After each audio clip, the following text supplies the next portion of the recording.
दोस्तों आप सभी को राम राम। ऐसी बात आपको बताने जा रहा हूँ यूएस ईरान वॉर से रिलेटेड, जो सिचुएशन को बहुत ही ज़्यादा सेंसिटिव बना रहा है कि क्या ऐसा फिर से होगा जो हुआ था 1945 में। और एक पर्टिकुलर चीज़ ने पूरे विश्व का दिल दहला दिया था।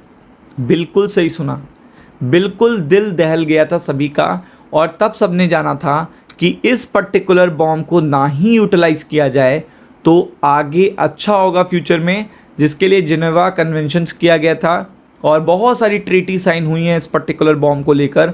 और इस पर्टिकुलर इंटेंसिफाइड अगर आप देखेंगे सिचुएशन वैसी ना क्रिएट हो जैसी पहले हुई 1945 में, वैसी दोबारा ना हो फ्यूचर में।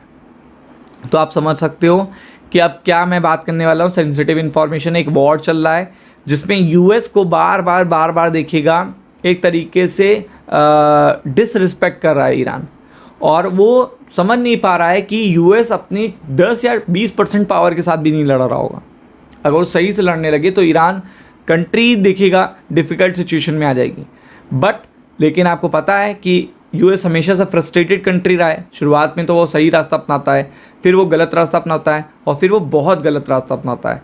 तो आप समझ सकते हो कि यहाँ पे बहुत गलत ईरान के लिए गलत हो जाएगा और स्टॉक मार्केट के लिए बहुत ज़्यादा गलत हो जाएगा। तो चलिए आपको सस्पेंस से हटाते हैं पर्दा और बताते हैं कि कुछ रीसेंट के जो स्टेटमेंट आए हैं कल रात से अभी तक, उन्होंने चौंका दिया है, पूरी तरीके से चौंका दिया है। और अगर इसका अनाउंसमेंट कल होता है या देखिएगा आने वाले दिनों में होता है तो वो सिचुएशन को और ख़राब कर देगा।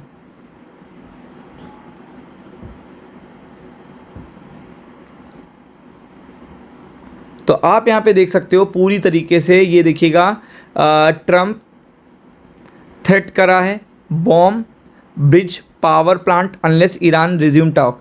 यानी कि अगर ईरान फिर से बैक ऑन द टेबल नहीं आता है तो वो बॉम्बिंग करेंगे, ब्रिजेस उड़ा देंगे, इनके पावर प्लांट्स उड़ा देंगे, जो कि देखिएगा एक आउट ऑफ सिलेबस अपडेट होती है वॉर से रिलेटेड।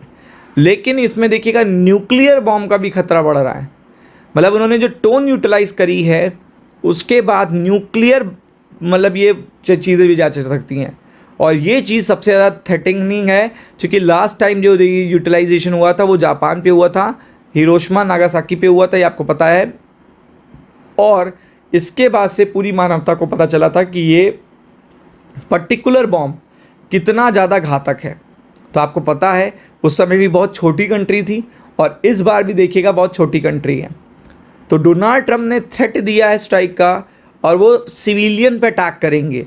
सिविलियन को मारने के लिए आप समझ सकते हो कि बहुत ऐसी चीज़ें यूटिलाइज हो सकती हैं जो पहले नहीं हुई हों पिछले 100 साल में।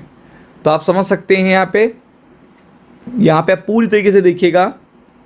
उन्होंने बोला है कि वो 20% तो फ़ी लेंगे स्ट्रेट ऑफ हॉर्मुज़ के लिए और उनके बीच में देखिएगा ईरान ज़रूर आएगा। तो ईरान को बिल्कुल सबक सिखाने के लिए वो ऐसा अटैक कर सकते हैं कि उन्होंने ये तक बोल दिया है Trump, we are going to knock out all their power plant, we are going to knock out all their bridges, they get to the table on the negotiate. अगर वो नहीं आते हैं तो, अगर वो टेबल पे नहीं आते हैं तो सब देखिएगा ब्रिजेस हटा देंगे, उनके पावर प्लांट्स हटा देंगे, लाइट कट कर देंगे और सिचुएशन देखिएगा ख़राब कर देंगे। मतलब बहुत सारी सिचुएशन देखिएगा अलग कर देंगे जो पहले सोची ना गई हो। अब आप आगे देखिए, आगे उन्होंने क्या कहा है कि वो देखिएगा ये पर्टिकुलर चीज़ जो करने के लिए कह रहे हैं ये कि threatening to the bomb civilian infra, ये सिविलियन इंफ्रा पे भी देखिएगा अटैक करेंगे, यानी कि सिविलियंस को भी मारेंगे। जिसमें देखिएगा जिनेवा कन्वेंशन में ये चीज़ देखिएगा बताई गई थी कि ये नहीं की जा सकती, उन पर्टिकुलर साइट्स पर अटैक नहीं कर सकते जहाँ पे सिविलियन को खतरा हो। लेकिन फिर ये चीज़ टूटेगी अगर, तो बहुत कुछ टूटेगा, बहुत नई नई चीज़ें आ सकती हैं।